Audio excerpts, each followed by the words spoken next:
பொருள் உணர்ந்து சிறிய ஹதீஸை மனனமிடுவோமா? அனிபுனு உமர ரதியல்லாஹு அன்ஹுமா கால ரசூலுல்லாஹி ஸல்லல்லாஹு அலைஹி வஸல்லம லா தஹர்ரவ் பி ஸலாத்திக்கும் துலூஅ ஷம்ஸி வலா குரூபஹா. லா தஹர்ரவ் பி ஸலாத்திக்கும் துலூஅ ஷம்ஸி வலா குரூபஹா. லா தஹர்ரவ் பி ஸலாத்திக்கும் துலூஅ ஷம்ஸி வலா குரூபஹா. இறை தூதர் ஸல்லல்லாஹு அலைஹி வஸல்லம் அவர்கள் கூறினார்கள், சூரியன் உதிக்கும் நேரத்தையோ மறையும் நேரத்தையோ உங்கள் தொழுகைக்காக நாடாதீர்கள்.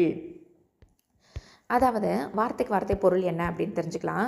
அனிபுனு உமர ரதியல்லாஹு அன்ஹுமா, அதாவது இப்னு உமர் ரதியல்லாஹு அன்ஹுமா அவர்களிடமிருந்து அறிவிக்கப்படுகிறது. அவர் கூறினார், கால ரசூலுல்லாஹி ஸல்லல்லாஹு அலைஹி வஸல்லம், அல்லாஹ்வின் தூதர் ஸல்லல்லாஹு அலைஹி வஸல்லம் அவர்கள் கூறினார்கள், லா தஹர்ரவ், நாடாதீர்கள், நோக்கமாக செய்யாதீர்கள், பி ஸலாத்திக்கும், உங்கள் தொழுகையுடன், துலூஅ ஷம்ஸி, சூரியன் உதிக்கும் நேரம், வலா குரூபஹா, மற்றும் அதன் மறையும் அஸ்தமிக்கும் நேரம்.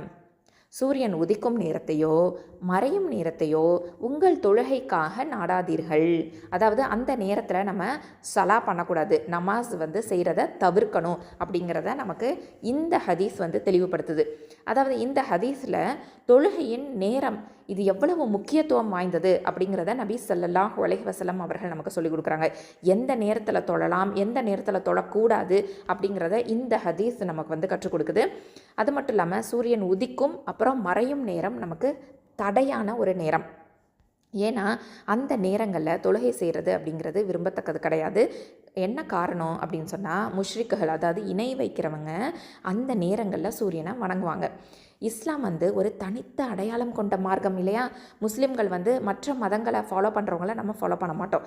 அதனால் அந்த நேரங்களை தவிர்க்கிறதன் மூலமாக இஸ்லாமிய அடையாளத்தை நம்ம நிலைநிறுத்துகிறோம். அல்ஹம்துலில்லாஹ். தொழுகை ஒரு ஒழுங்கையும் கீழ்ப்படிதலையும் நமக்கு கற்றுக் கொடுக்குது. அல்லாஹுடைய வழிகாட்டுதல் எல்லாத்துலேயுமே இருக்குது பாருங்கள். அதாவது தொழுகை நேரம் இது நபி ஸல்லல்லாஹு அலைஹி வஸல்லம் அவர்கள் நமக்கு தெளிவாக அவங்களுடைய வழிமுறையை நமக்கு சொல்லியிருக்கிறாங்க. இதன் மூலமாக இஸ்லாம் ஒவ்வொரு விஷயத்துலையும் ரொம்ப விவரமாக நமக்கு வழிகாட்டுறதை அல்ஹம்துலில்லாஹ் நம்ம உணரலாம்.